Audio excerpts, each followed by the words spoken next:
influencer has told me COVID changed everything, and you just don't realize it until you have it. It comes into you. You always think it's going to be someone else, as they say. But here I am. COVID struck me down, but it hasn't knocked me out. So good to be with you. We're going to talk Pep Guardiola today. We're going to talk a little bit of Tottenham. I'll give you the report card for the Spurs, and then of course we will have James Jimbo Illingsley giving us social media. James, what's happening today, pal? What's it like being at home? Just make sure your mic is unmuted there so that the people, your droves of fans at home can hear you. Hi. This is all a setup, huh? Lord.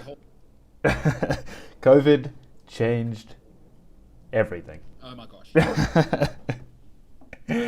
This is I honestly, in the last sort of 8 to 10 hours or so, life has been different. It's been touch and go for a while, I can tell you that much.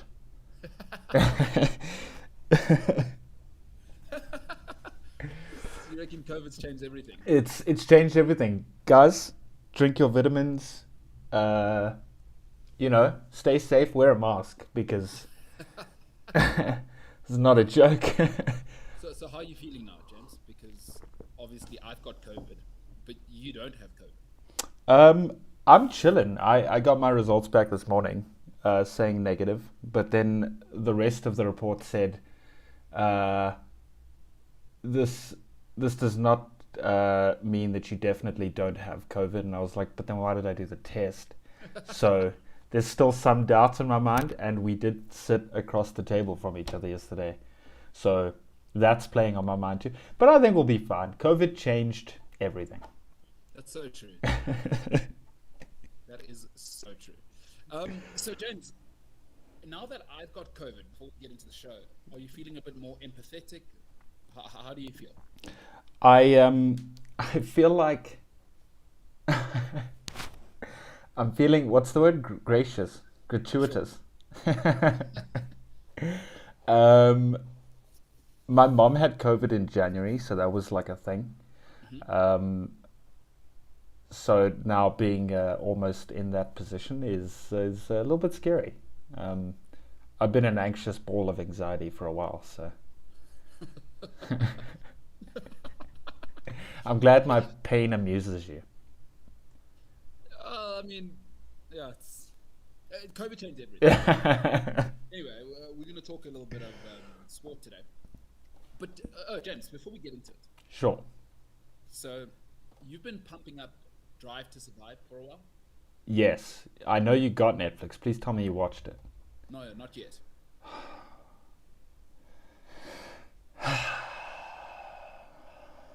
There's just streams of disappointment oozing out of my body right now. What else can I watch? Depends what you're into. That's such a terrible answer. I'm saying because do you like documentaries, or like where are you sitting on the Netflix fence at the moment? Makes no sense to answer it this way, James. If I ask for your opinion, I already know what I like. Why would I ask you for stuff I like? I already know what I like. So you're asking for stuff I like? Yes, recommendations. I watched the start of Uncut Gems. That was a travesty.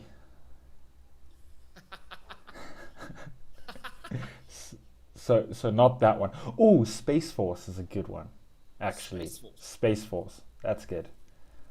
I watched it when it first came out, and it's really good. I think it's with the same creators that made the US version of The Office. Oh, that's very good. So yeah, there's that. Steve Carell's the lead actor in that one. That's an option. I don't know how much of a comedy guy you are. I like comedy things. Like what kind of comedy? I like How I Met Your Mother an awful lot. Terrible. The Office is good. I like Family Guy. Yeah. Any comedy movies. Sometimes, as a 24-year-old male, I will sit on my couch and watch an animation like Shrek all by myself, and I won't have any shame in that. Okay. Well, terrible recommendation so far. You haven't really given me a recommendation. I didn't prepare to give recommendations. That's the only issue here. Okay. All right. Well, James, COVID changed everything. I've now got COVID. I may or may not be alive tomorrow morning, but let's embrace now, you know? Look, we just need to feel gratuitous. All right, we're going to talk a little bit of Pep today. We're going to talk Spurs again, as I said. So now, everyone's saying Pep is dead.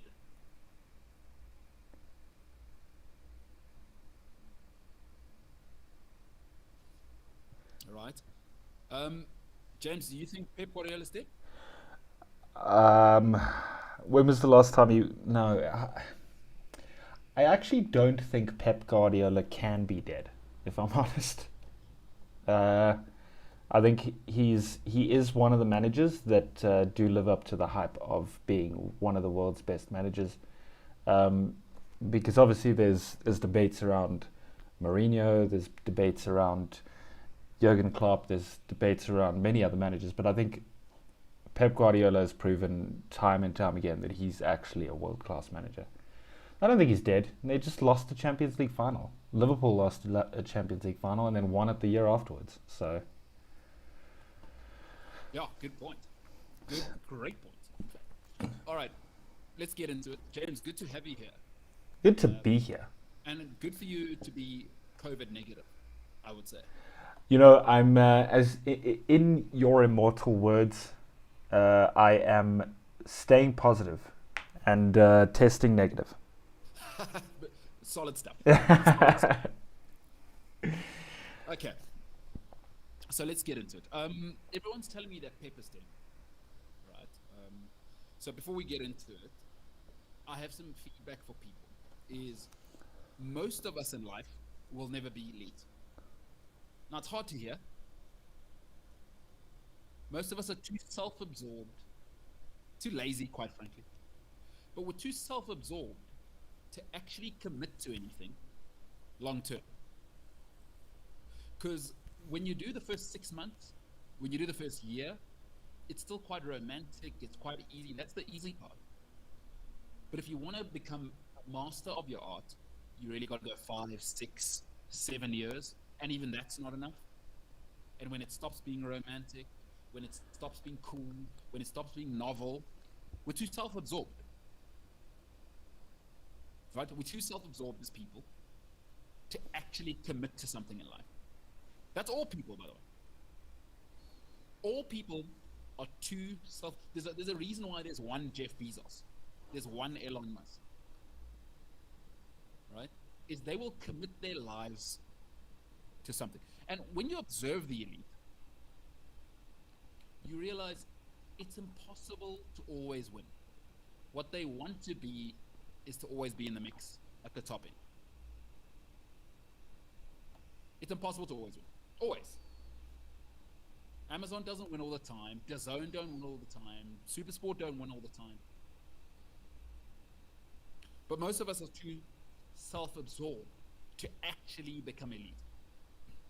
Pep Guardiola is being labeled as a failure because he didn't win the Champions League with Man City.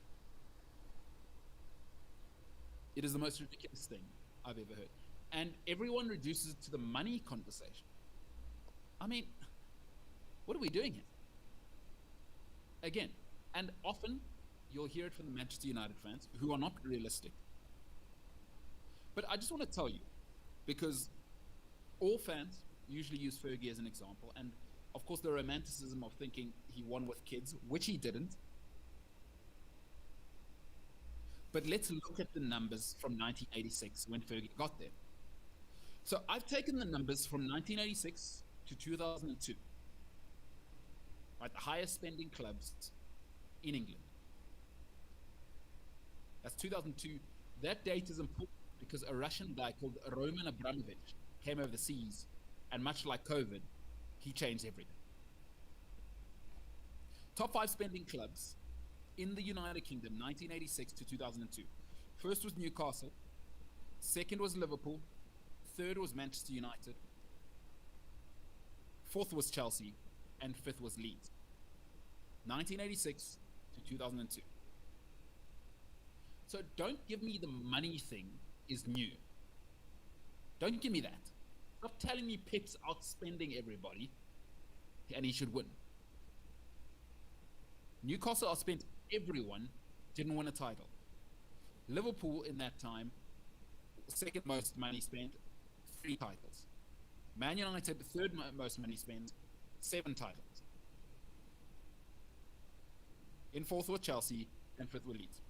So, of the top 5 spending teams, 10 of the 16 titles in that time were won by the top 5 spending teams. What does that tell you? So this idea that Fergie won with Giggs and Beckham and just Neville, it tells you that's nonsense. Stop telling me the money thing is an argument against Pep. Fergie bullied the financial market for 15 years. Nobody could keep up with United. That's not on Fergie. I don't hold it against Fergie. But this idea that Pep is a failure because he spent so much money and he can't win is asinine. It is absolutely asinine. Fergie dominated Europe again, financially for 15 years. Ultimately, in 27 years, he only won 2 Champions League titles. And by the way, as a rookie, Pep Guardiola rarely won with the Barcelona kids. If you want to talk about winning with Barcelona kid, Guardiola rarely did it. And embarrassed Fergie 3 times. So this idea that Pep is spending the most, he should win, is ridiculous. Fergie went his whole career. For 17 years, nobody could afford to keep up with him. 2 Champions League titles. He couldn't get near Pep's Barcelona. And that was 5 times the spending. Money spent, if not spent well, is meaningless. If you're a Man United fan right now, you understand that £700 million later, after Mourinho left, 0 titles. I'm just saying, this idea that Pep Guardiola is not the best manager of this generation, I believe the greatest of all time, because he can't win, because he's spending the most, is so ridiculous. It is so ridiculous. He is not a flop. He is not a failure. At that top end, it is almost impossible to win. Listen, Gareth Bale, as a world record signing, had to go and join a world record signing in Cristiano Ronaldo with Toni Kroos and Modric and Casemiro and Marcelo to go and win. Real Madrid won 3 in a row. There's a big reason for that. They outspent everybody. The money thing helps, but if you don't spend well, I'm sorry, you can't win. Pep Guardiola is not a failure, right? Pep is incredible. Stop with this nonsense now. It's absolute malarkey. Like the English clubs, again, top 5 clubs, 1986 to 2002, 10 of the 16 titles were spread amongst Liverpool and Man United. They spent the second and the third most money in that time. In those 16 years, Liverpool 3 titles, Man United 7. Stop telling me Pep is dead. He is not dead. What he is competing at the sharp end. And now Chelsea have the money, and Man United are spending the money, and Barcelona are spending the money, and Real Madrid are now spending the money. You can't win every year. Being elite is a poison chalice. It really, really is. Apple aren't going to win every year. Microsoft don't win every year, but they stay in the mix. Pep Guardiola is a failure with a league and League Cup dub. Wow. If you're a Man United fan, you would give anything for that as a failure with the 700 million you spent after Mourinho. Yeah, James, those are my thoughts. I mean, for me, I can't believe people are calling Pep a failure. I mean, you and me both. In the graphic that I chose for the show, um, it says Pep Guardiola spent 1.2 billion at Man City without winning the Champions League, and I don't know. I mean, I don't think their Champions League loss is all on Pep. Um, yeah, he didn't play a defensive midfielder, but I don't know. I think people, he's the man to hate at the moment, for some bizarre reason. As much as I hate what City and Chelsea have done in terms of um, bringing so much money into Premier League football, Pep has done an exceptional job outside of that, at clubs like Bayern and Barca. Um, and I mean, if he's spending the money,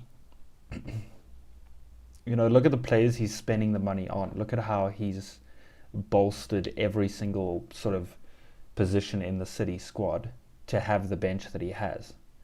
And I think, you know, again, I hate the money in football, but hey, man, you won 2 trophies last season. You've won the Premier League for the 4th time in like 5 years.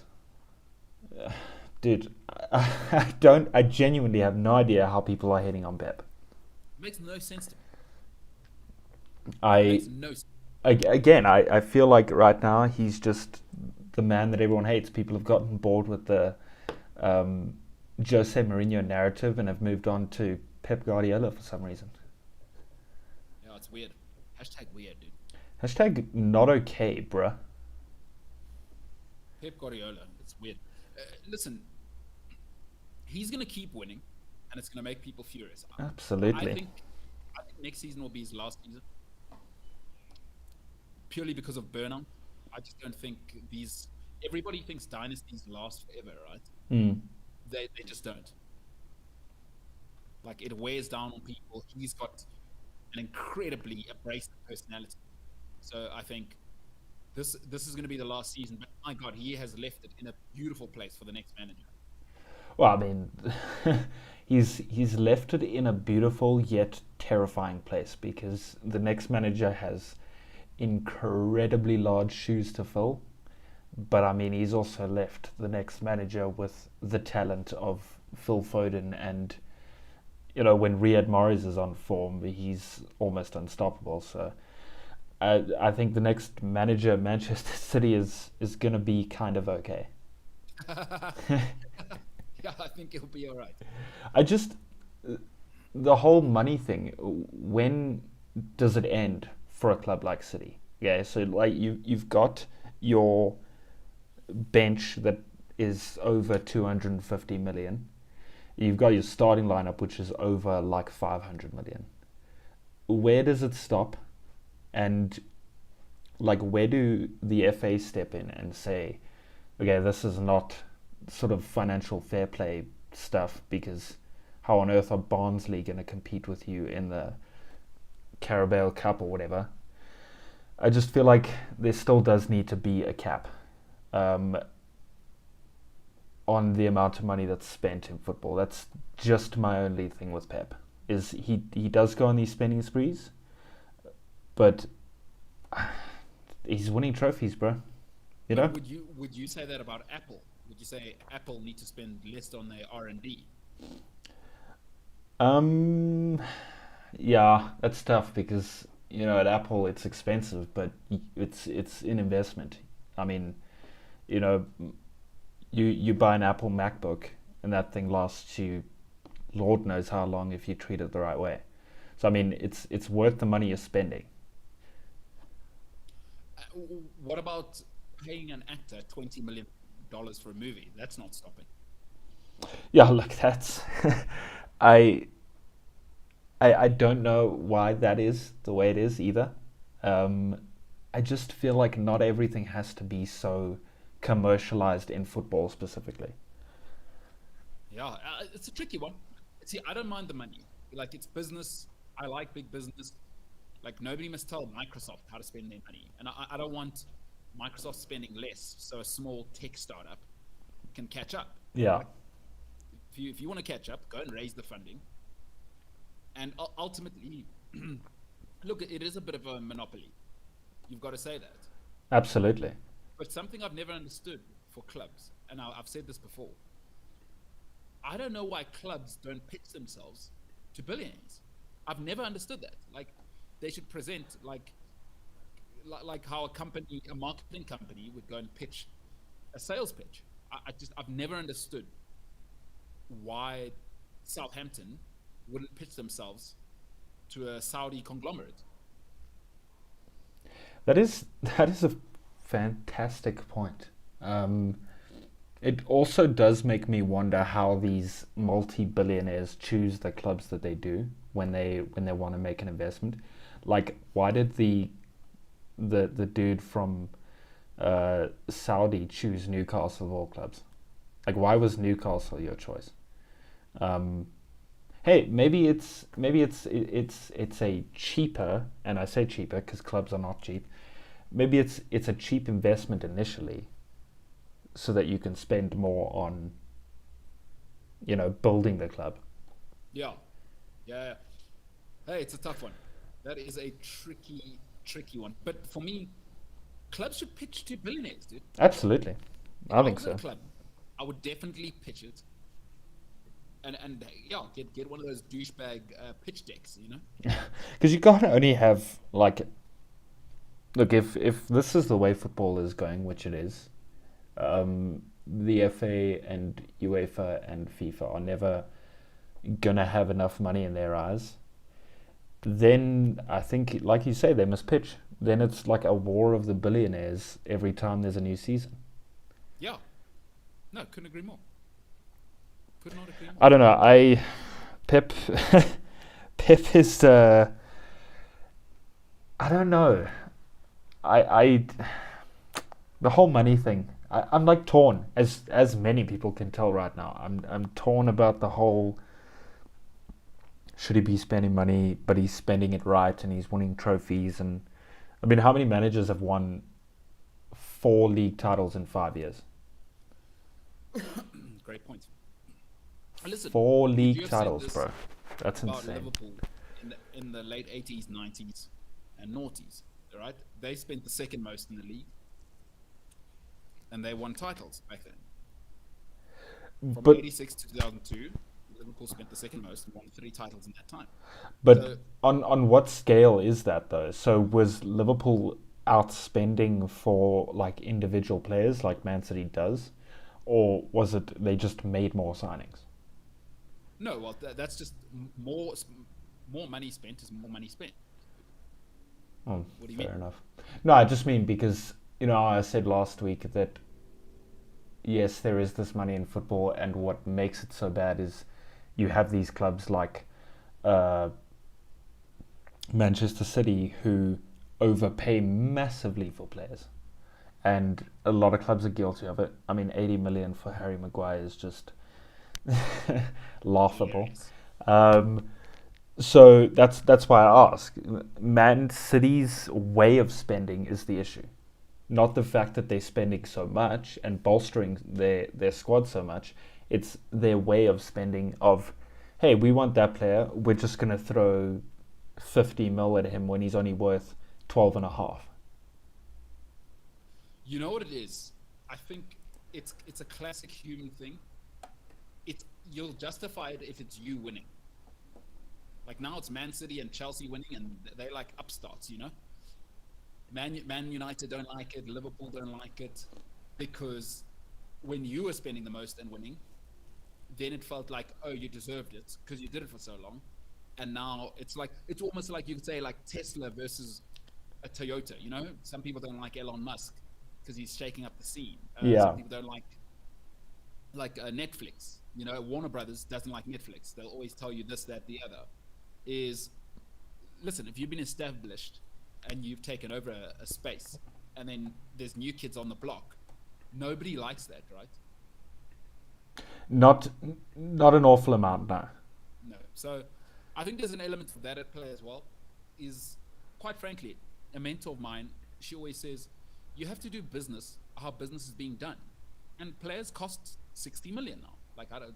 That's what it is. If you don't want to pay if you don't want to pay those numbers, you're going to be Arsenal. Although Arsenal spend as well. You're going to be 10th, and just swallow that pill. But you see, that's also where there's some confusion, because who puts this valuation on these players? Because I read the other day that Haaland was worth, I think his release clause is like 75 mil. How? Yeah, he's a rising star, and he is sort of proving his worth, most definitely. But how do you validate his release clause being 75 mil and not, I don't know, 55 mil? And I know it's only there's a 20 million difference, but that 20 million is huge. Well, the old adage is, you're only worth what somebody's willing to pay for you. So the market will decide ultimately. We live in a pseudo free market, and if people have the money, they'll pay it. And you present the commodity, and if it's worth what it's worth, the market will decide. Like, what must we do about that? But again, who puts these valuations? Well, I mean, it becomes a bidding market, right? And that's when you see the true value of something. It's kind of like, let me explain it to you like this. If you have a girlfriend and you treat her a certain way, and somebody else comes on the scene and treats her better than you, you might start actually upping your game, because you might start to see her value differently. Do you know what I'm saying? Yeah. So what happens in that world is that her value increases, and it's not in your control, because somebody else sees value in that asset. So if she's a awesome lady and you're not treating her like an awesome lady, some other guy comes on the scene. I'm pretty sure people that have been through this. All of a sudden, now you got to up your game. Yeah. And unfortunately or fortunately, that is the world. Is you're only worth what somebody's willing to pay for you, and this is what business is now. Again, it's like movies. You're not going to tell me actors are worth $20 million for a movie. No, even that to me is like ridiculous. But I've always said, rather see football like Hollywood. Don't see it as you and me, just a normal day, because that's not what it is. It is a fantasy world, and the rules are different. I don't know. I think football is in this transition period where people are a lot more aware of the money that's pumped into it. And we're almost sort of, as fans, almost forced to just be okay with it, kind of. But then there's people like me, and I'm sure I'm not the only one, that's kind of upset about the amount of money that's pumped into football. It wins you trophies, sure, but don't you want to, surely you want to be part of that, fairy tale story? Like Leicester barely pumped any money into that squad that won the Premier League. No, I mean, that's an anomaly, but no team has won the Premier League without being in the top 5 spending. So I think the romanticism again comes in where Liverpool and Man United fans want to convince everybody that they did it the right way. It's nonsense. Fergie spent so much money. Everyone. Fergie was insane. Oh, and Liverpool, when they were winning, please, you don't get that Graham Souness and Kenny Dalglish team. That, again, you must remember this. From 86 to 2002, Liverpool spent the second most money in the Premier League. So there is no romantic story. Yeah. But Blackburn, when they won the league and got Sutton and Shearer and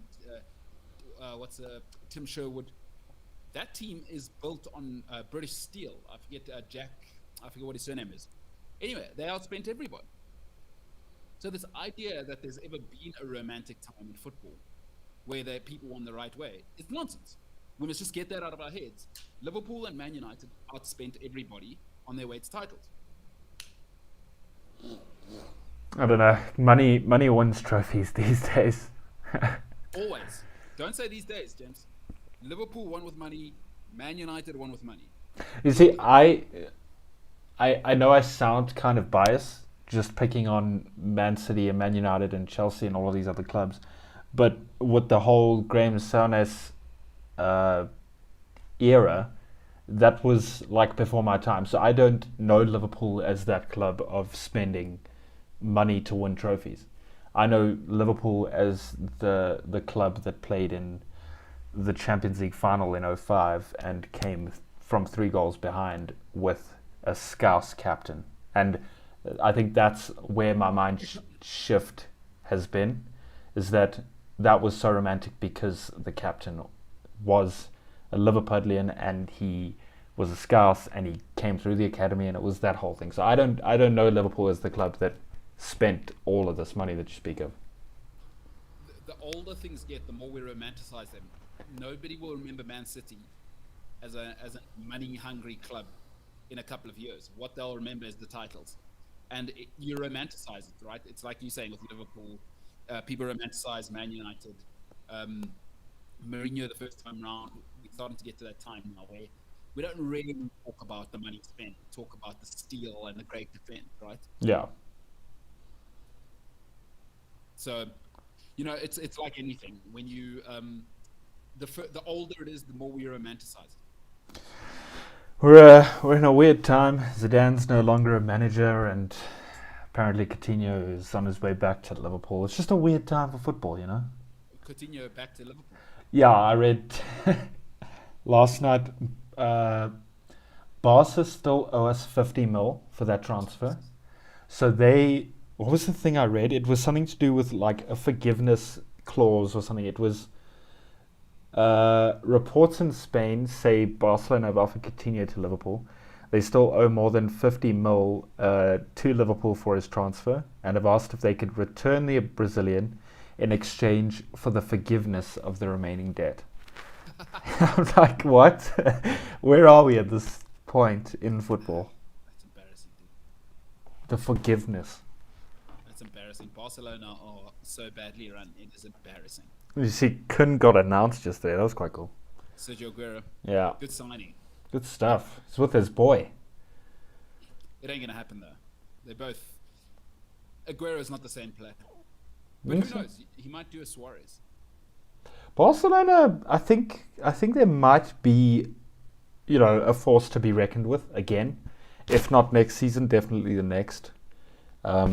They're doing some under the cloth kind of stuff. I mean, they got Sergio for free. They signed, was it Eric Garcia from City yesterday? Yeah, Eric Garcia, good player. Slut. And he's a Catalan guy. Is he really? Mm. Well, I mean, he is Spanish, but I didn't know he was a Catalan. Yeah, from Barcelona's academy. So I think Barca might be interesting. And it's all free. See? No money being pumped into transfers. I'm just saying. That's because they've run their club like a spazza shop for 10 years. They can't even afford to pay for a transfer. What on earth is going on there? A forgiveness clause. Yeah. Do you know what? If I'm Liverpool, I say no. We take him back, but you still have to pay the 50 mil. Like the... No, if I'm Liverpool, I say we don't want Coutinho. Actually, why would we want Coutinho? First of all. Secondly, we want another player that's worth that 50 mil that you owe us. That's unbelievable. That is unbelievable. Yeah, listen, interesting times. Looking forward to La Liga. And by the way, some big news coming out of South America. They've had to move a tournament with 13 days to go. Oh, yeah. Because COVID changed everything, as you know. It did. So, Copa America, by the way, no longer in Argentina, going to Brazil. That is... It's unbelievable. I'm just shook. I read about it yesterday. I didn't know the reason for it, but there was a whole thing about, like, this was Leo Messi's last chance to win some international silverware, and like there was this whole thing on Twitter. It was almost like a Twitter war that people were going back and forth about, and I was like, guys, just Leo Messi's never going to win international silverware. Ever. Ever. He won that golden boot at the World Cup, I think it was. That's it. That's your only piece of silverware you're winning for Argentina. You got to feel for him, though, because the Argentine Football Association is as ridiculous as Safa. Really? So, well, they had Diego Maradona as a coach for 2010 World Cup. Like, come on, guys. Come on, guys. Yeah, that tells you everything you need to know. Do you know what I mean? Like, you can't have Maradona as the coach of Argentina. I mean, look, I was going to make a joke and I'm just going to avoid it. It was going to get me in a little bit of trouble. So we're just going to move on. Was that about Coke? It was. Okay. All right. Listen, I think I'm having some sound troubles, James. You are. People in the comments are also speaking about it. They can hear me nice and clearly. Okay, so it's just me that's ruined everything for everyone. I tried to turn you up on my side, but it didn't work so much. All it did was turn you up in my earphones, and that's about it. So I can hear you better now, but people can't. Okay. Well, should we maybe intermission, see if we can fix that? Let's intermission real quickly. Yeah, and then we will come back with some news. Absolutely. Alrighty. See you in a little bit. MKT Show.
I'm seeing that we are having some sound problems.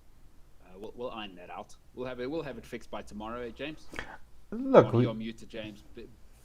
Terrible way to come back to it. That's so awkward. This technology thing is just it's not a vibe. Not. No, no. I these kids and their technology, huh? It's because of COVID. It changed everything, huh? Yeah. As soon as I got COVID, I knew there'd be a problem. Well, look, I I I must say, I think we banded together, and we got the news at about 12:30 last night, but we banded together. We pulled through, and we organized a show today. You know what I'm gonna do? I'm gonna become full-on douchebag guy, right? Telling everyone how hard it is, and isolating in my apartment is just how tough it is, Mm. and how I'm gonna need to have so much character Mm. to get through this. Mm. You know what I mean? Yeah, no, for sure. I know the feeling. I got given such a hard time when I went down to the coast to stay with my parents. It was tough looking at the sea every day. It was, but I believe that it made me a better person. It's not easy. Like, it's not easy for any of us. We all in it together. Like these celebrities, do they not know what they sound like to regular people? Do you think they just think, like, I'm gonna put out a message, right? As long as I think it sounds reasonable, it's all good. Yeah, yeah. We need to feed. They try and be profound. They're like, we need to feed the children in Africa because they have no schools, and then those two things don't correlate at all. But they think they've said something profound. The most disgusting one was Gal Gadot at What? the beginning of COVID. What did And she say? She released the video, but it was with a song. I forget what the song was. And then they all made a song together. Oh, It was like a gosh. couple of celebrities singing together. So And then she painful. like passed it on to someone else. But it was all of them from their mansions, right? It would be the equivalent of me saying, I've got COVID now. I'm isolating at home. Like, whoever's in the townships of South Africa, I now know what they're going through. Do you know what I mean? Mm. But like, their life is hard and my life is hard now. We're all in it together. Yeah. Like, who are these people? My assistant bought me my vitamin C, so I didn't have to leave the house this morning. But we're all in this together, guys. Don't It's stress. unbelievable. I mean, I can literally order food online, and I actually couldn't be safer. By the way, I've just thought about it now. This is probably the most safe a human being has ever been. Bubbled in their house. I have never been this safe. It's a weird time. This is my second time in quarantine. Oh, really? Yeah, because I was due to come back to Joburg like a week before my mum found out that she had COVID. So then I had to stay in the house with them before I came back to Joburg. It's Did you have to like help your mom? how do you mean? Did you have to like help her get her food? Yeah, You know what I mean? yeah. So we had to like bring her food on a tray and then like sanitize after we've picked up her bowl and stuff when she's done or whatever. But did you feed her like a prisoner? Like, okay, we'll leave the food at the door. Kind of thing. No, we took like a tray in, and then What, into the room? yeah. That's not how you do it. You're supposed to treat her like a prisoner, aren't you? No, you gotta make her feel loved. You know? Oh, what does that mean? You're not going to catch COVID because you love your mom? Yeah, absolutely. Love beats everything. Oh my god! Oh my lord! Okay, so you basically were a super spreader event at your mom's house. Pretty much, yeah. Yeah. So who was there when you were there? Stepdad and younger brother. Okay, because he lives there. He has no choice. Yeah, both of them live there. So. Why were you there? I was there on holiday actually, and then I was due. My leave was done. Like, I had one more week of leave left. So one more week of staying, and then my mum got sick, and then I got told that I couldn't get on a plane. I had to like extend my stay, so I worked remotely from there. Did you do you know how? So I don't really know how to deal with like traumatic situations, right? Because when there's like a funeral or something bad happens to someone, like if you go to someone's house, what do? Are you supposed to like be there all the time helping your mom, or you're just sitting in the lounge, because you can't live your normal life, because then you seem you kind of seem ungracious. like if you're just watching Netflix, you can never actually relax, because whatever you do that's not about your mom in that situation makes you seem like the most selfish person in the world. What if she dies of COVID? You know what I mean? So was it awkward like that? It was touch and go for the first 2 or 3 days. I thought so. It was, because she also has asthma. So, no. yeah. It was. So your mom was actually that. I mean, that's a serious problem. Yeah. She still has like chest issues to this day. Jeepers. Yeah. It was touch and go for a while. But this is why I'm convinced I'm the favorite child, right? Because I was the one that was constantly concerned about my mother, and stepdad and the younger brother were just carrying on with their lives like this isolation was a holiday. Well, some people might say you were actually more concerned with your mom because you're already the third favorite son, so you've got to do more. Do you know what I mean? Do you know what I'm saying? Yeah? I'm just sad. Oh, sorry, James. I thought you'd know that. I think I did in my heart, but I hadn't come to terms with it yet. That's exactly. Hey, COVID changed everything. Feels good to be alive. I got to tell you that. It feels really, really good to be alive. I hope the sound is a little bit better now. Let's just hope so. I'm trying to read to see if any of the comments tell us how our sound's looking. No, let's hope it's better. But yeah, we're now called the MKT Isolation Show. This is what we are. That's very funny. So, Jen, before we talk about Tottenham, I'm going to give you Tottenham's report card. All right. For the year. Now, James, I do understand that your stepfather is the biggest Spurs fan on earth. Yes, sir. I caught you on the phone with him the other day. Unbelievable. These Spurs fans, the least grateful people on earth, they just get him the hell out of here. He was not pleased, and I had a whole conversation with him on my way home.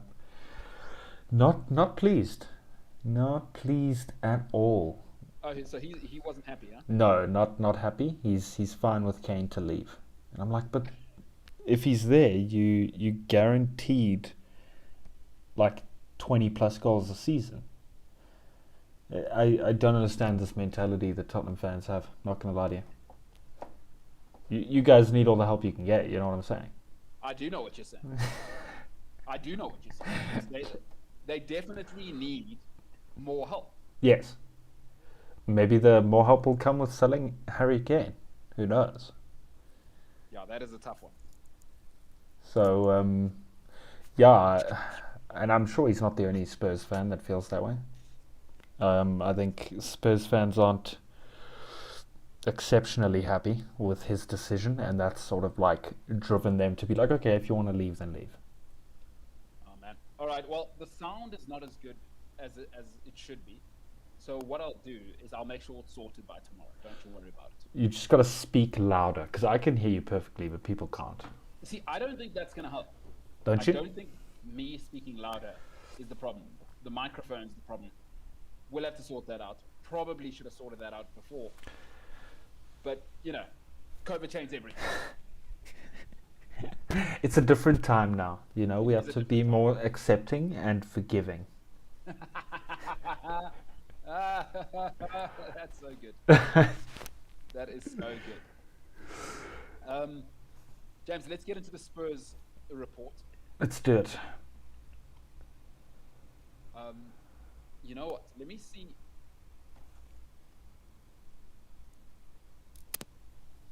Oof. Hopefully there's no echo. I'm going to try with no earphones. You are a bit louder in my ears, so hopefully people can hear you better. Yeah, let's hope so. And I hope there's no echo. Shimi did say that you should try using your laptop mic instead, so let's see how this goes. All right. Well, it's big producing. We're going to fix it on the fly. Let us know how we sound. I know you guys can hear my voice very, very clearly, and it's relaxing and soothing. But can you hear the undertones of MKT's voice is our question. the dulcet tones. We don't have. Let's see how it goes. All right, let's get into Spurs. Their season, a little bit tricky. Tough to say exactly how they've gone here. But let me get into it. So they came seventh, and I think ultimately another mess of a season. Problems with the DNA of the club, but we'll get into that. Let's start with the squad. I thought the defense, they get a D, right? Everything about it was shambolic. Still can't. Why did you get Doherty if you're still going to play Aurier, who was a disaster? So you made another mistake there. Right back was an absolute mess. Reguilon was a waste at left back. Could he have a Patrice Evra type of season on the left? You know, Evra struggled in the first season. Remember, he arrived in January, and then he went on to be one of the greatest left backs of the modern era at Manchester United. So perhaps next season, Reguilon, he settles into English football. Perhaps that's for him.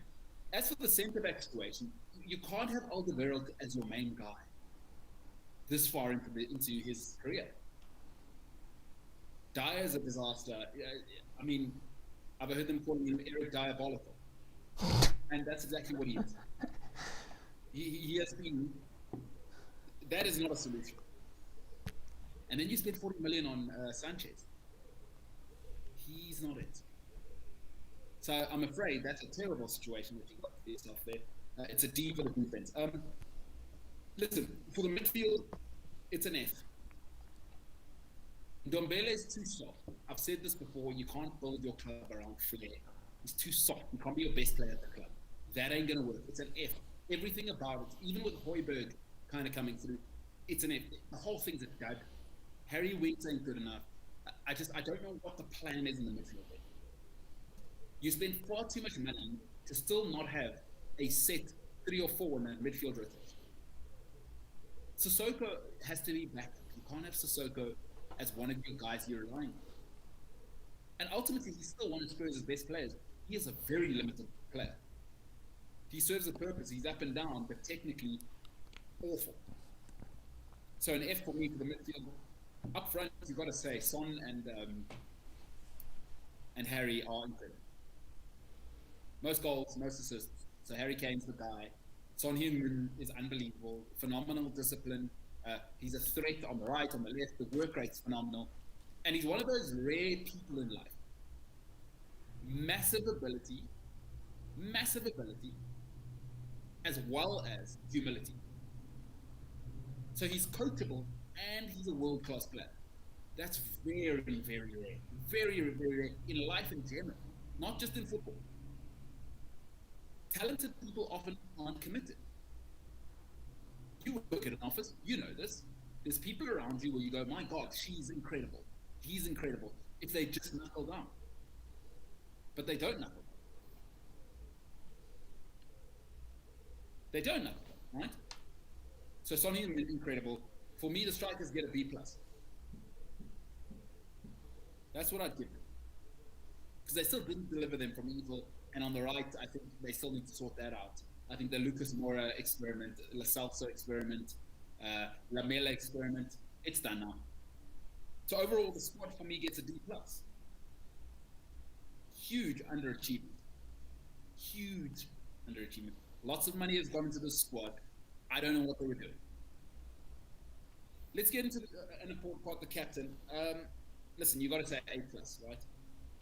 Most goals, most assists, he's a statesman, and Harry gives it his all. Listen, if you're getting the most goals and the most assists, and again, you're coachable, and you're settled, and you're not a problem for the team, and you're never speaking out of turn, that's very rare in life. Talented people, 99% of the time, are a nightmare. Harry Kane is an exception. So he's an A+. He's not the problem. Harry Kane is not the problem. Let's end off with the management. Why, in hindsight, why did you bring Bale back? My number one rule is never go back to your ex. The reason you left will always exist. The reason you left will always exist. Why did you bring Bale back? Why did you let Potts leave? These are the questions. Why did any of these things happen? Folks, the management has done the following recently. Sanchez, Ndombele, Aurier, Mora, Reguilon, Bale, Bergwijn, all disasters. All disasters. Absolute calamities. Absolute calamities. Out of this top six, for the first time in 12 years, it is no good. Management has been an F. F for failure. Absolute failure. Absolute failure. Listen, overall, it's a D, and it's not good. Overall, it is not good. It is a D. Tottenham have had a disaster of a season, an absolute disaster of a season. And I don't know if they're turning that around, James. I don't think they're going to turn that around. What are your thoughts? While you were speaking about Son and Kane, also, just before I go on, there's a mad echo now. And people say that you sound like you are in Renbeck, wherever that is. So I think the headphones are needed again. Okay. In terms of Tottenham, while you were speaking about Kane and Son, they have this incredible knack of finding each other without even looking up. They have this. Remember Sturridge and Suarez, where they had this almost like telepathic communication with each other, where like they'd be able to find each other wherever on the field. And I think Son and Kane is very similar to that. But outside of that, what did Tottenham actually have? They don't have a lot of depth in their squad. They don't have a full 11 that they can put out against a, let's say a Southampton during an FA Cup week game to save players for a weekend game. I think that is a huge issue for Tottenham. It's great that you have Kane, but like you say, your backups are Lo Celso, who he's not as prolific as Tottenham need him to be. So I think they've got a huge squad depth problem. This season obviously hasn't been one of their best seasons. I'd have to agree, actually. I don't think Tottenham have been Tottenham this season. They've gone from Champions League finalists to 7th and Europa Conference League. Like that's the lowest of the low. You've reached the apex and then just kind of nosedived into the ground. So Fallen off a cliff. Exactly. So I couldn't agree more with your report card. And I know COVID times and clubs may not have money, but Daniel Levy seriously needs to look at bolstering that squad and giving the squad more depth. They've gone from being the team that had probably 5 or 6 players in England squad selections to having like 2. I think the last England squad selection there was only 2 Tottenham players. Not for the Euros, but I think for like it was a qualifier or a friendly or whatever. But like I said, they've gone from 5 or 6 to just 2, and it shows. They don't have much more to offer as a club, I mean, also they've spent money on Sanchez, Ndombele, Aurier, Mora, Reguilon, Bale, Bergwijn. So again, it goes to the Pep thing. Like just spending, spend well. They need better scouts. You know how clubs have scouts? Like Arsenal have this knack of finding young French talent. I think Tottenham scouts have this knack of finding random Dutch people. It's always the most random like Argentine player that they sign or the most random midfielder. And you're like, where are you from? What they need is Leicester's scouting team. Yes. Yes. That's who they need. Yes, I agree. In fairness, that's who everyone needs. Well, look, Leicester did win a Premier League. They did. No, good stuff. All right, James, should we get to social media with James? Yes. And then we will troubleshoot the sound. Yeah. So we'll finish off the show with social media with James, and then we will troubleshoot. The sound tomorrow will be 100%. Well, let's not make empty promises. Maybe tomorrow will be 95%. 100%. Because now I hear an echo in my ear, so I don't know what people are hearing. That's okay. So we'll move on now. Anyway, social media with James, huh? Let's dive right in. Dive on it. Like an Olympic swimmer. Yeah.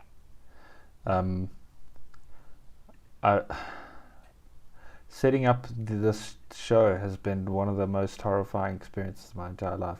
Anyway, social media with James. James, I've got COVID, so don't tell me how difficult your life. Sorry. Oh, how could I forget? I've got COVID.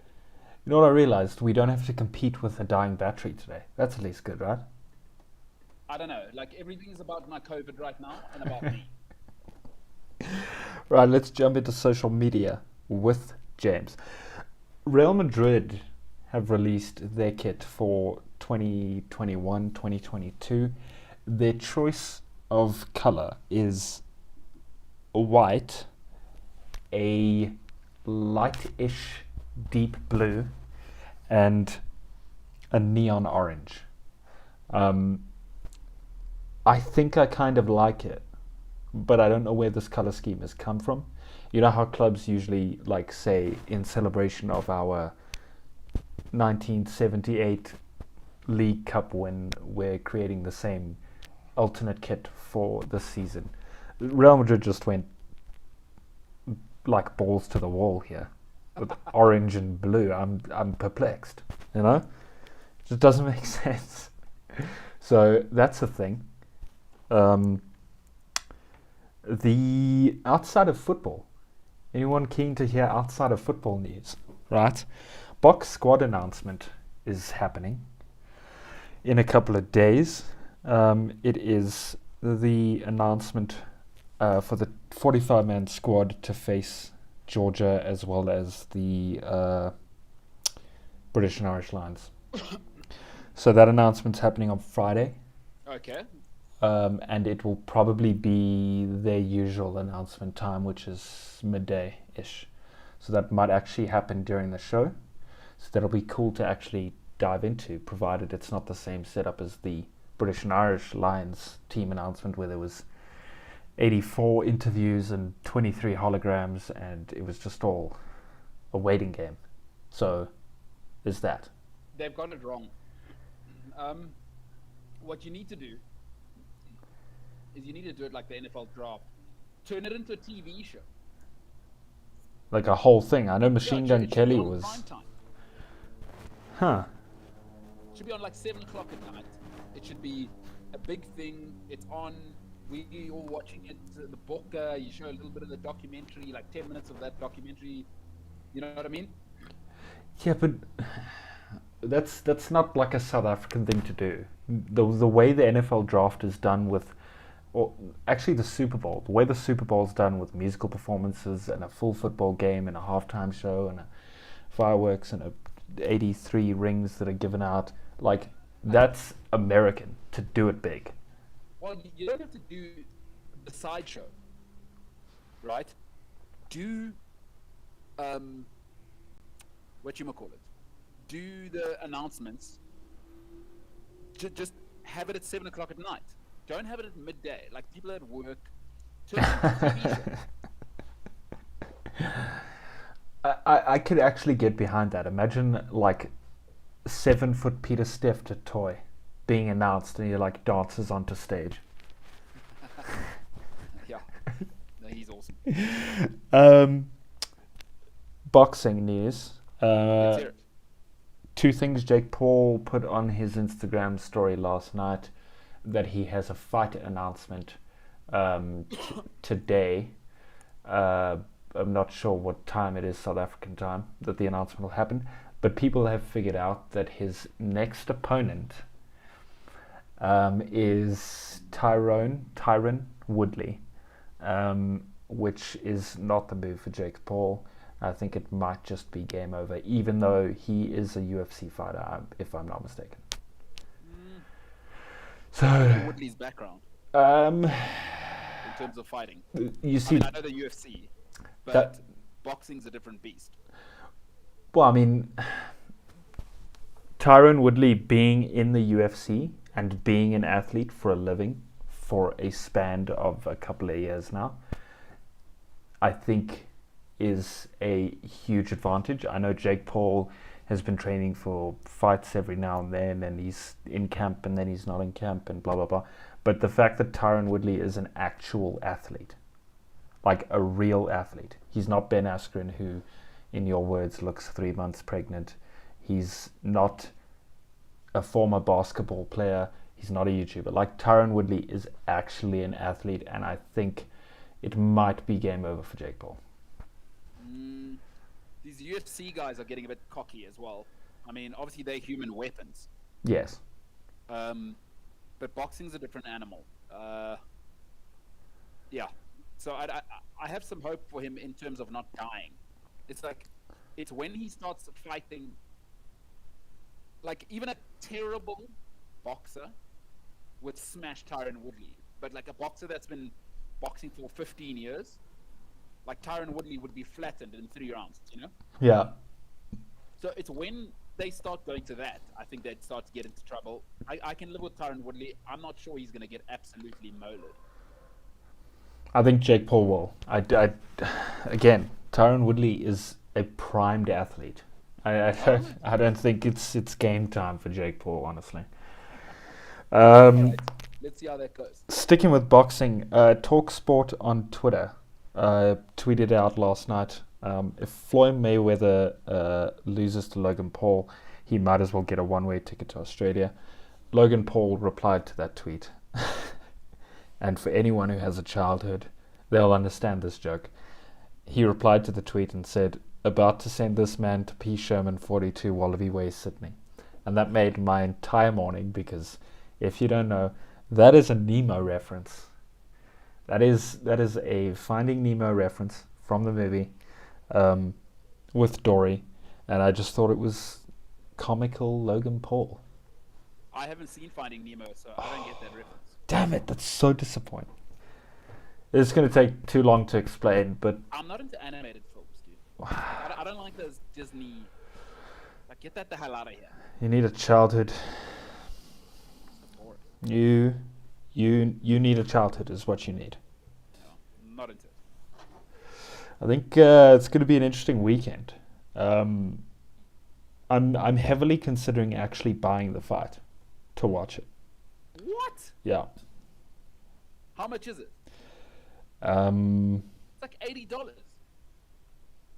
I read it was like $50. No, wait, that's like 600 rand. There's no shot I'm buying that fight. There is nowhere on God's green earth. I'm not doing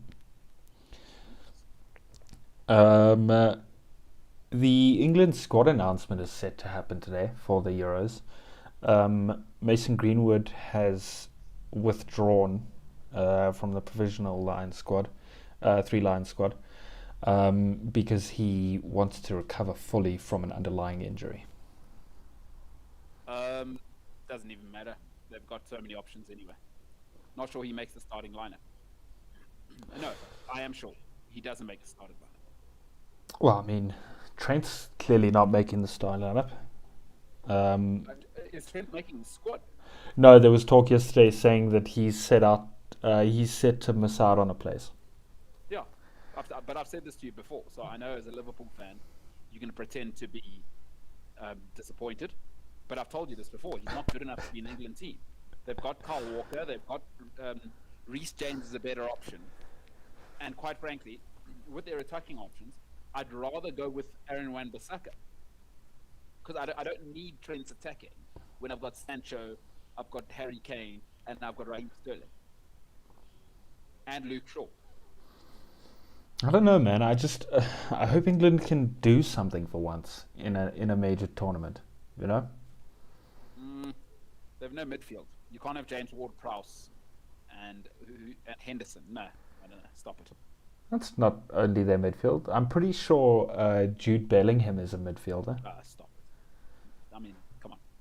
He's like France have N'Golo Kante in the midfield, and you coming with? Speaking of N'Golo Kante, that was actually part of social media with James, which I completely forgot about. That man has been all over the news since Chelsea won the Champions League. For the second time? For the second time. Tried 6 times. So he's been all over the news. What a guy, dude. N'Golo Kante is a guy, dude. He is. What a boy. He just always looks so happy.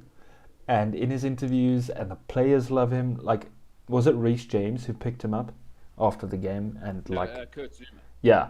And flung him over his shoulder. I just thought, what a guy, man. Yeah, he's doing it. He just brings so much joy to football. N'Golo Kante. Would you like to see him end his career at Chelsea?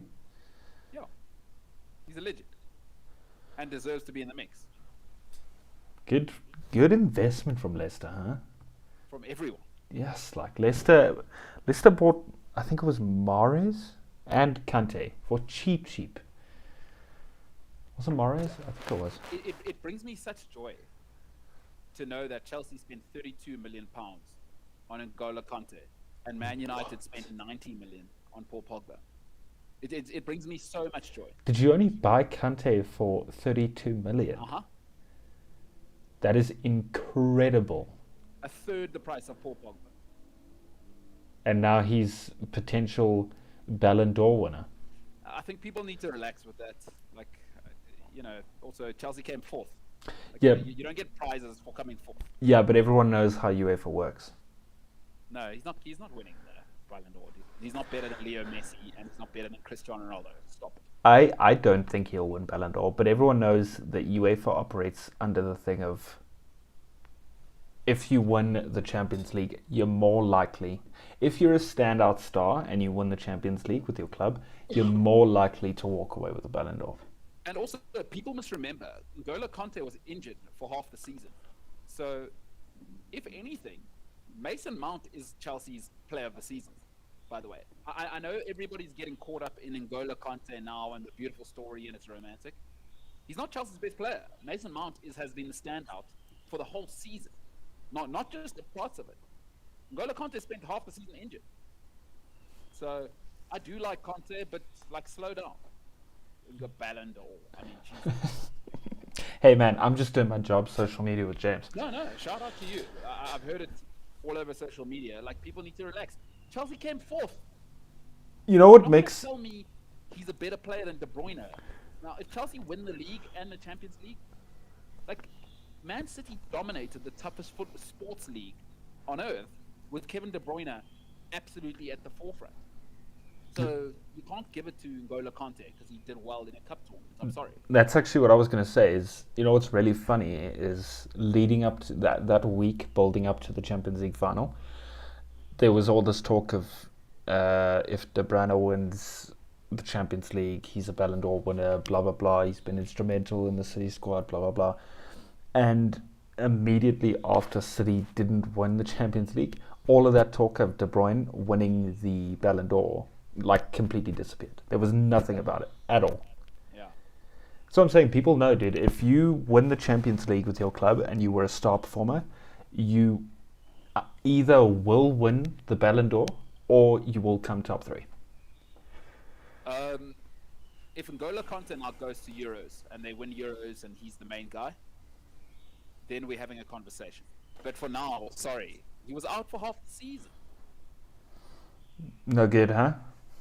Well, I'm not a romantic. I like the stats. Mason Mount is Chelsea's best player. And as much as people want to try and convince you that N'Golo Kante held things together, he had 6 sensational games. But Mason Mount's been an 8 out of 10 for the whole season. Yeah.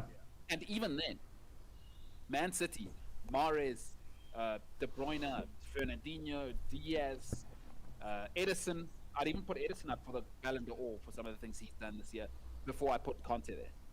Look, And I'm a Chelsea fan, so I'm all for Conte winning it, but I'm also I'm a football fan.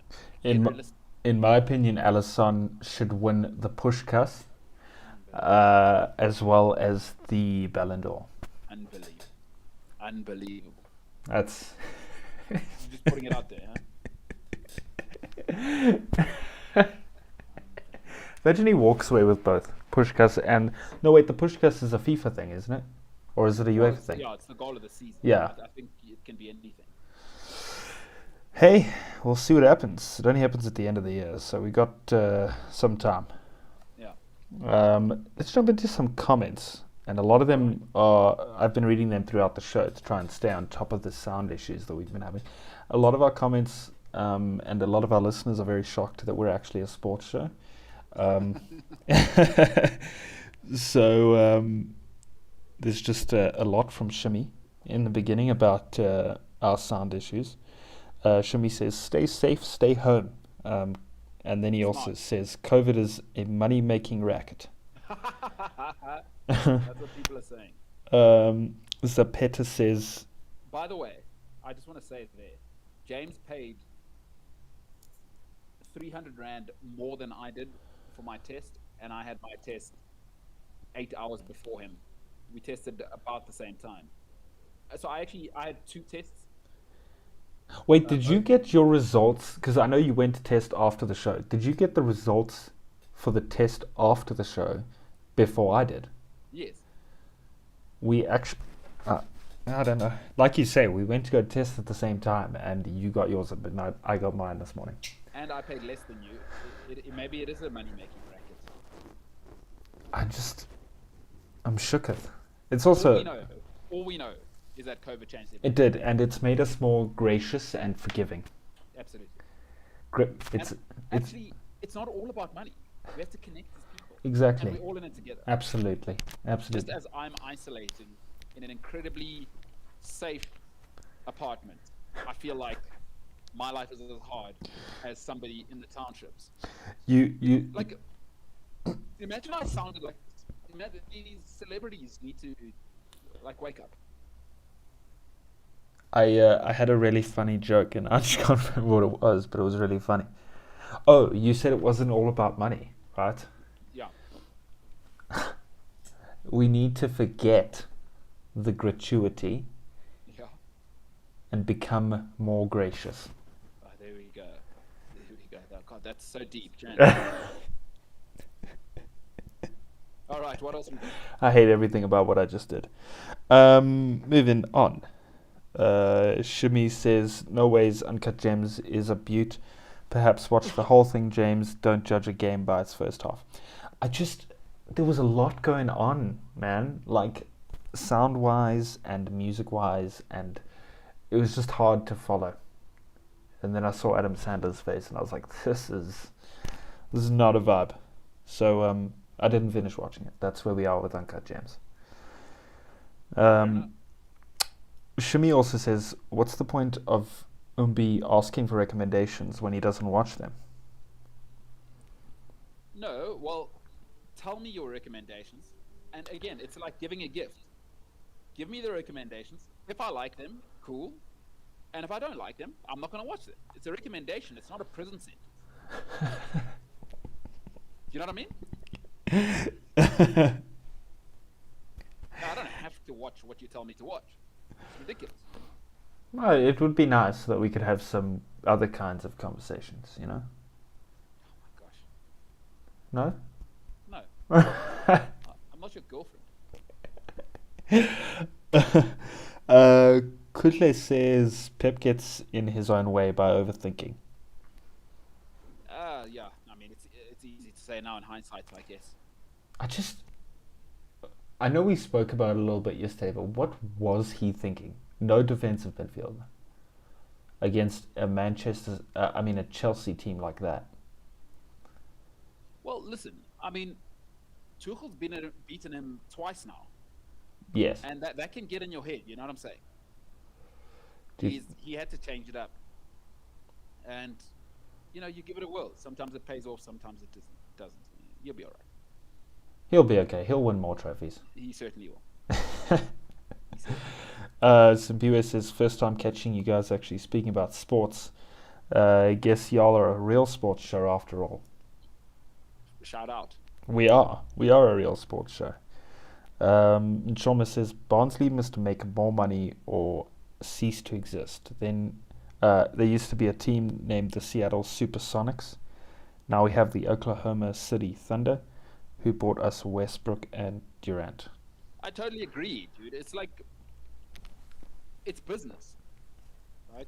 Is not, and this idea that everybody should get to participate is nonsense.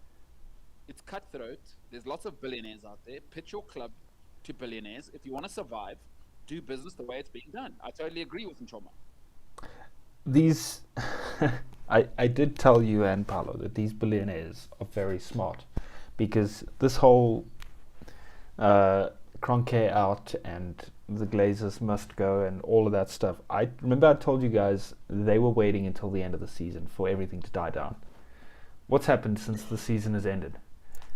As far as I know, there's been no protests. There's been not a word from fans. There's been nothing. As far as I'm concerned, I don't want to hear from fans. If you've never run $1 billion business, I actually don't care what you think, to be honest with you. I mean, everyone's got an opinion, right? Not every opinion should matter. I've told you my thoughts. 90% of society is a bunch of idiots. Don't worry about them. 1 out of 10 people are worth your time. It's some sound advice. You know, you've really become a different person since you've been diagnosed. With COVID, yeah. So people are saying I'm more empathetic.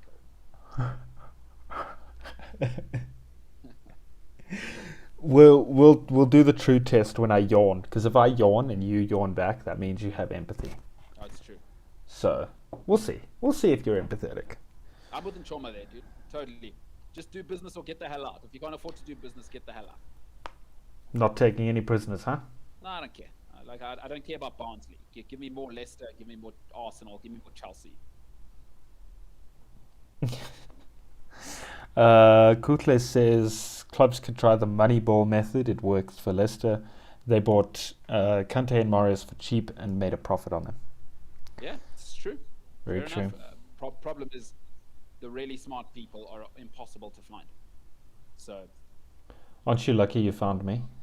oh my God, James, I've got COVID right now. Nailed it. Please don't stress me out. I really wish I had the soundboard so I could do the clapping thing. That was quality stuff. Shimi says Carlo Ancelotti is set to be announced as the new Real Madrid manager in a few hours. Oh, you're joking? Yeah, that's happening. Is that a real thing? Yeah, he says we're hearing from numerous sources. That's a terrible idea for him. Again, wasn't he there before? Yes. And that he was didn't go extremely well? He won La Decima with them.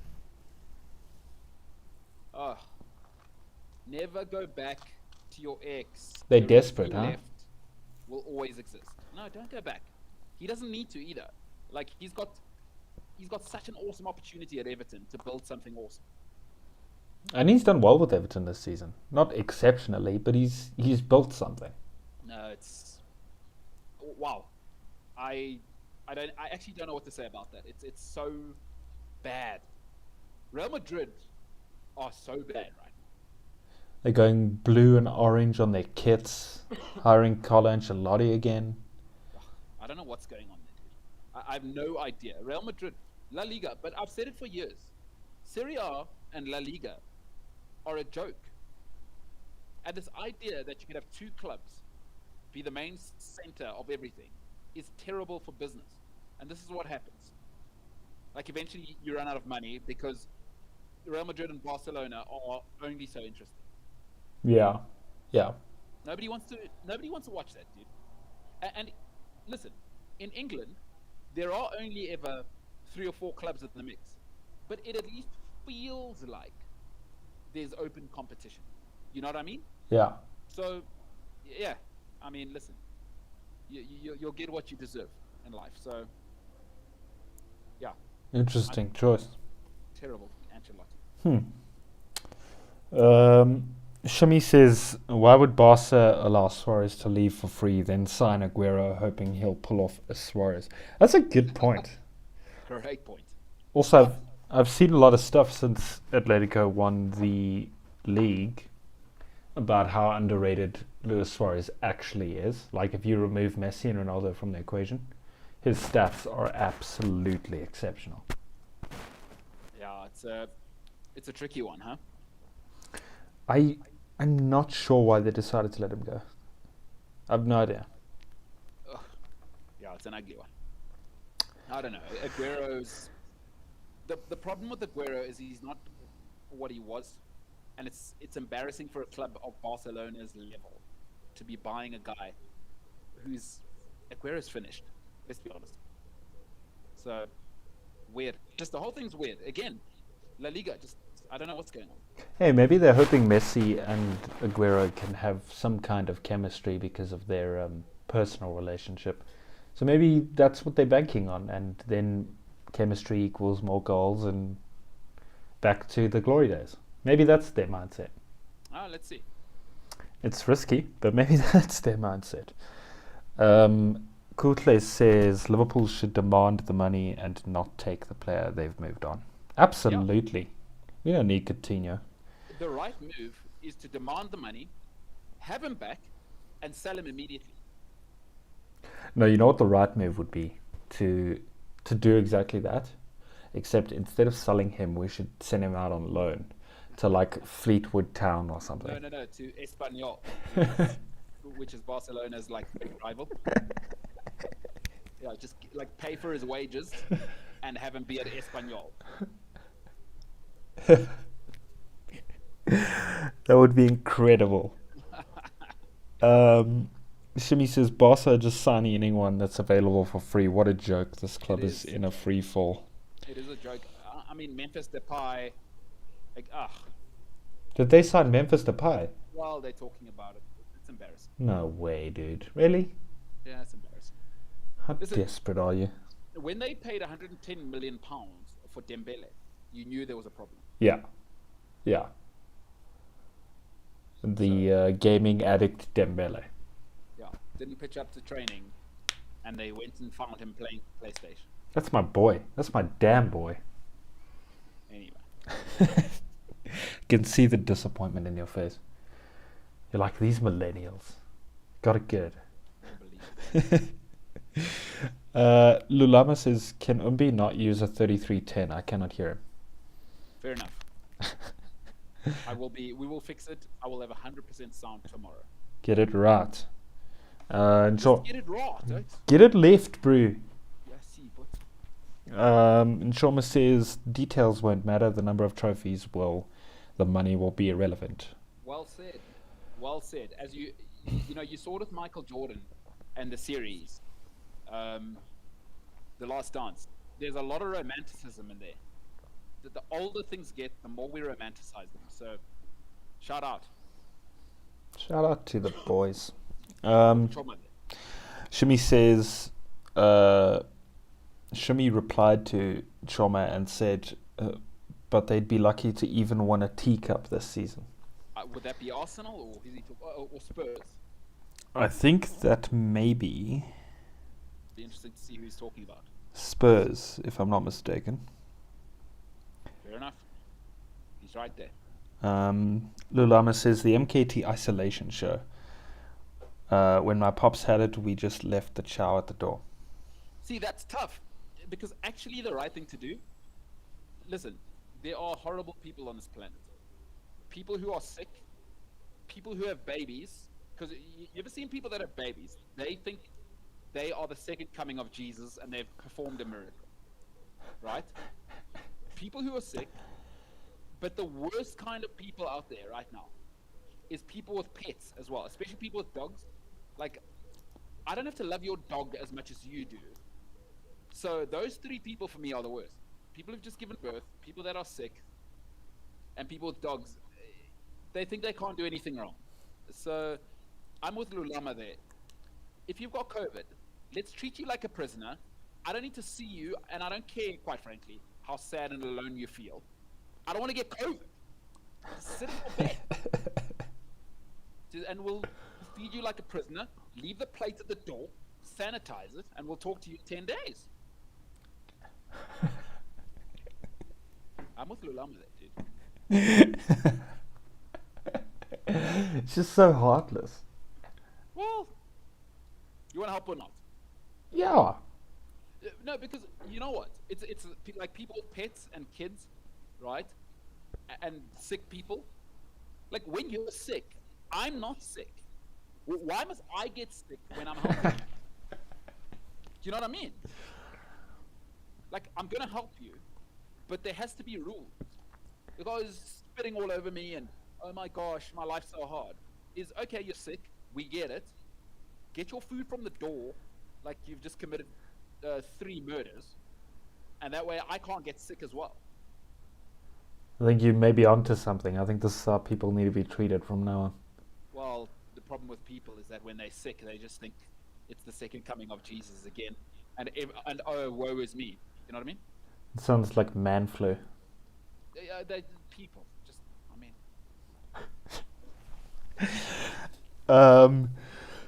Where were we?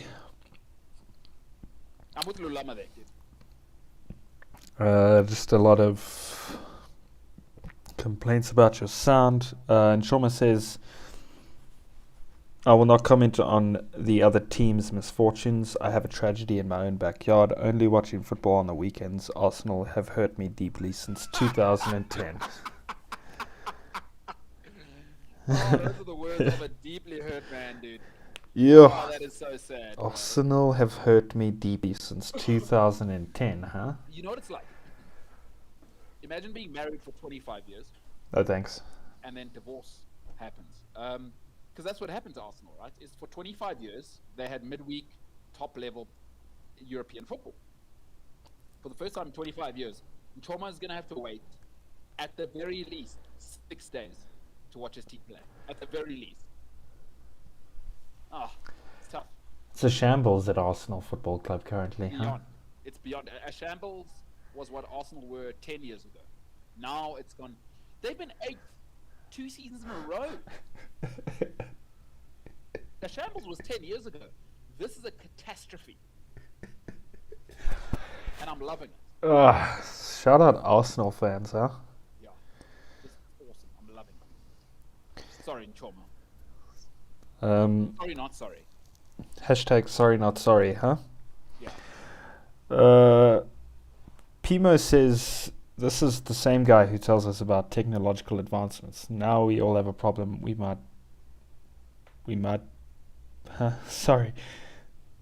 We might have to buy Umbelelo, a new set of home usage headphones. There you go.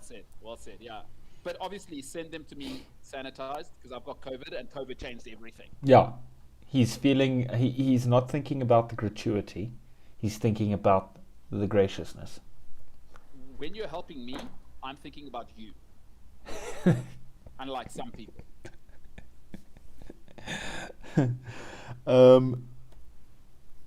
Lulama says, please send me the details of the GoFundMe page.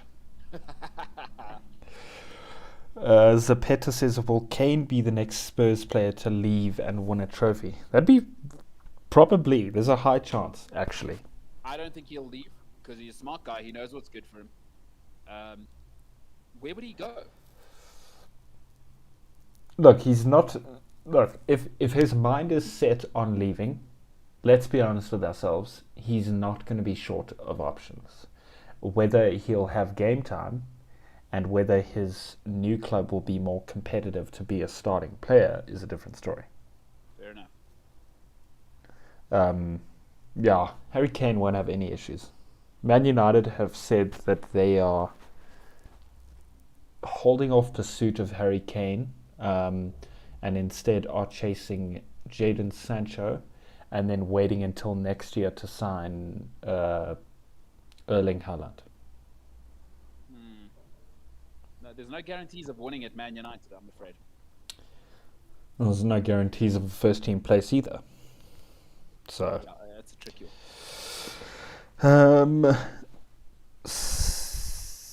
Lots of people speaking about side issues again, Lalama says, Umbi, don't be like Becky Grele, making empty promises. They call him the delayed live feed. No, believe you me, tomorrow's sound will be perfect. Well, look, people can hear my husky voice perfectly, so this is all on you. Producer James, he's done his job. 100%. We'll fix it tomorrow.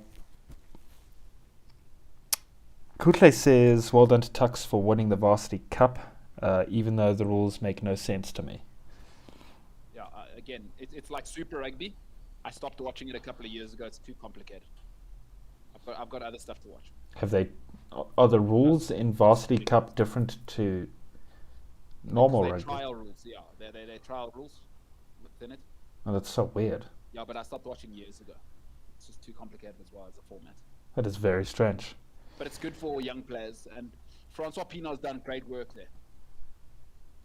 Good for SA Rugby. Nice to have a second platform for players that are in between the transition of, like, an academy kicks you out, or you leave school, you're super talented. The system's not great in South Africa. It's nice that they've got that platform. Sure.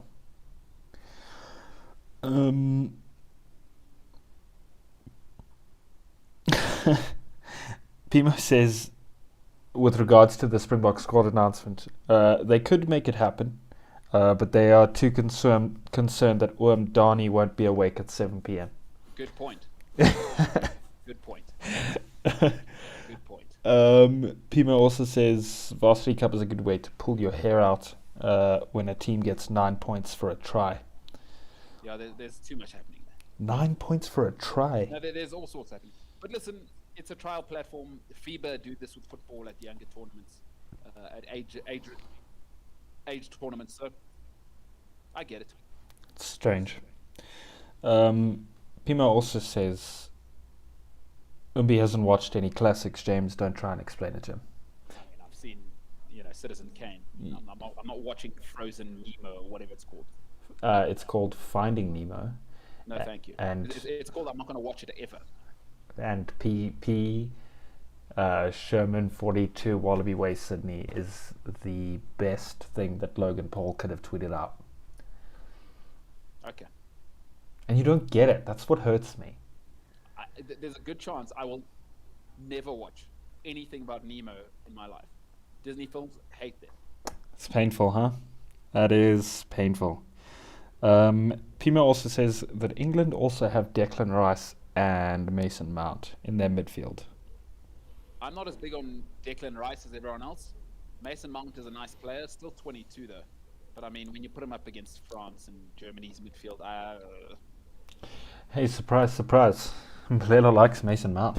First time I've heard that one. I do like Mason Mount, but he's not... Sensing some bias, but that's okay. We'll let you get away with it. Andrew Harrison says, come on, James. There's no way England is going to do something at the Euros. There is no safer bet than a bet against England international sport. Except cricket. That's kind of fair, I guess. I just don't know what it is. They've got the players, but... And it's not the first time. They've had the players at tournaments. Remember that golden generation? I think that was the 06 or 02 World Cup. Yeah, but there's levels. I mean, people spoke of the golden generation, but when you look at the Spain guys, it was another level. Yeah, absolutely. Like, I love Lampard, I love Gerrard, I love Rooney.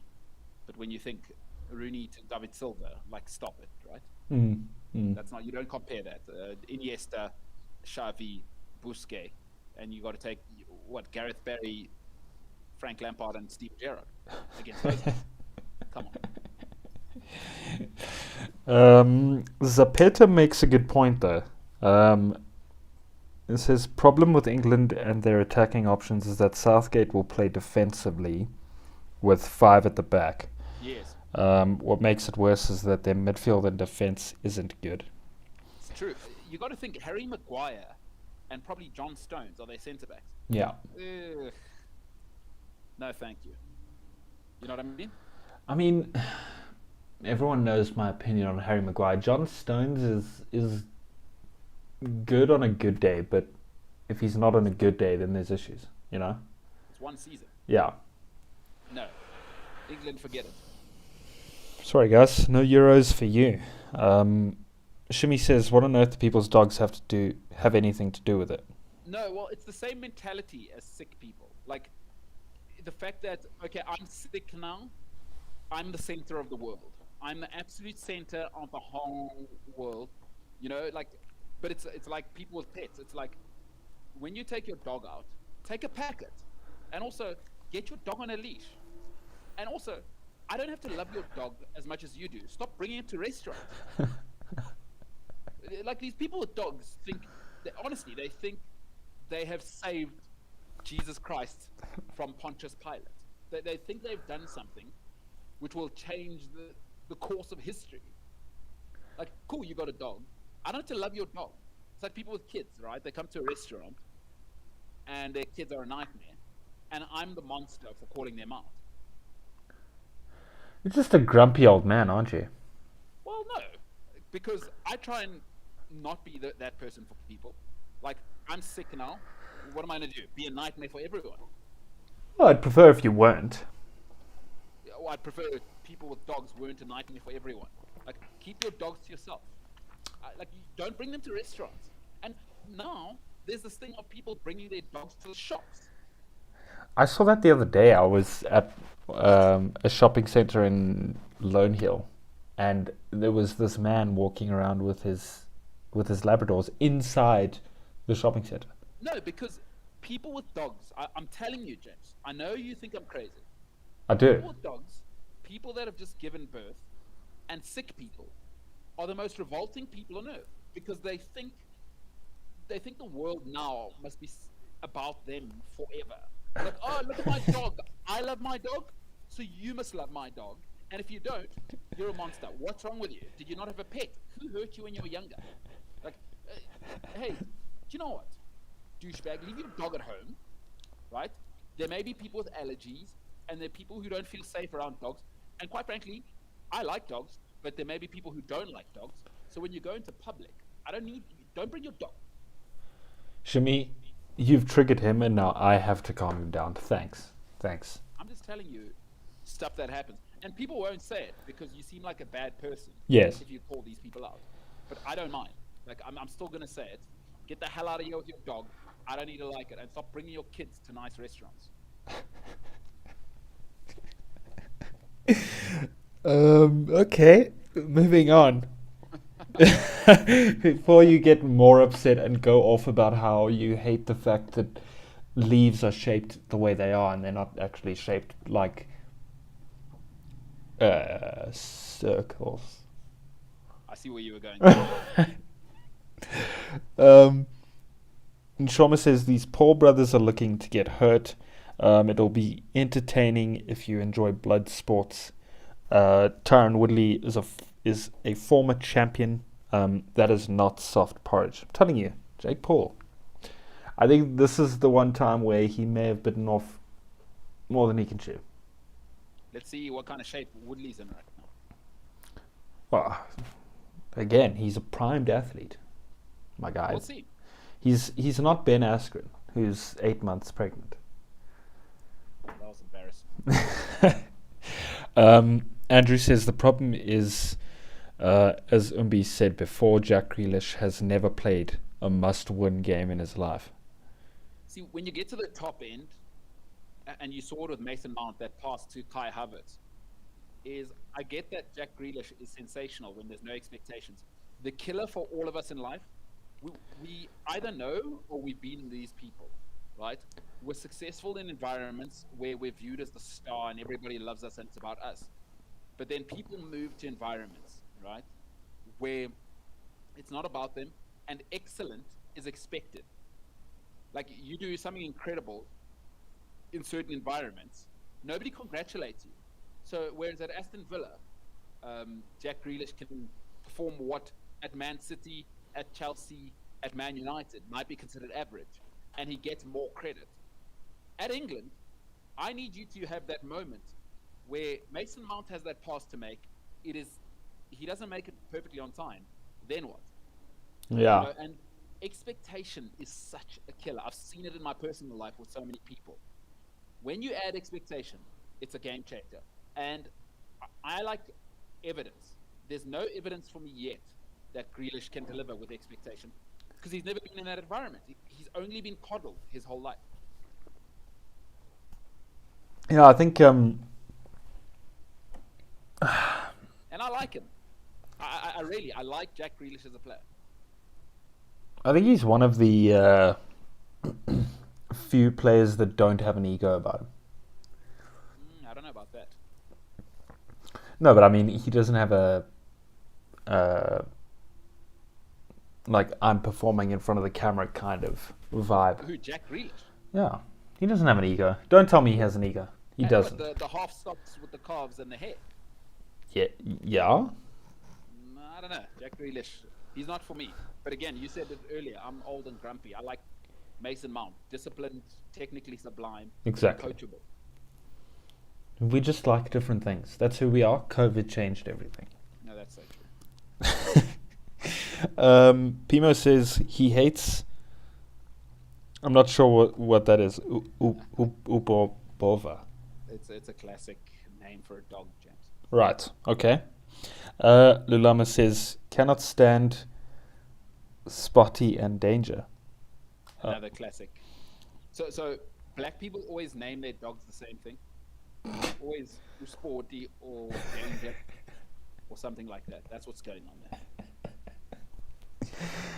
there. Now I'm in the loop. Now I find it funny. No worries. Njoma says a 50-year-old George Foreman changed the world with one punch. Well said. Anything's possible. Maybe Logan Paul will change the world with one punch this weekend. And Floyd Mayweather will turn into P. Sherman 42 Wallaby Way, Sydney. Nobody's ever watched that movie. Who cares? So sad right now. Andrew says, look, I didn't mean Grealish, only just that a lot of England internationals don't play at teams with high expectations. No, it's a good point. I think it's why they need to cherish Foden. They need to cherish Mount, Greenwood. You know, it's a great point. When you think of the top teams and you think De Bruyne, you think at Chelsea, you got the two German boys. Yeah, it's a great point. It's a great point, and England are struggling with that. And I think that so-called golden generation struggled with that as well. As much as everybody loved Rio Ferdinand, he wasn't the main guy. That was Vidic who led that generation, and Evra. You know what I mean? In the midfield, again, like I love Lampard, but they had Essien driving that whole thing forward. They had Makelele. So I guess the romance of it tells you these guys are the main guys. But when you look a little closer, you got to say, I think Andrew's making a great point. Okay. Last one. Pimo says, rather use a home and away reference. I see, that's where we differ. I have no idea what that means. Soapy. Classic Soapy. There you go. Yeah. And that is Social Media with James. Oh, good stuff, Jimbo. Really, really good stuff. Yeah. All right. This is our first COVID show. We had some problems. They will be fixed. James, good stuff today, pal. Good stuff. Yeah, good stuff. We pivoted. COVID changed everything, obviously. And now that I've got COVID, I obviously need to tell everybody how hard my life is. No, you're wrong. You have to tell everyone that you have COVID first. Oh, yes. It's almost like being a vegan. You have to tell people you're a vegan. It's like a badge of honor. Yeah. Like, oh my gosh, guys, I don't know how to tell you this, but I've got COVID. I've got COVID. I'm not going to be that person. You know what? I've got a very nice apartment. I'll be isolating for 10 days. We will keep you company over the next 10 days, so don't you worry about that. For today, though, James, great work. My name is MKT. This is the MKT Show. And for now, we are the hell out of here.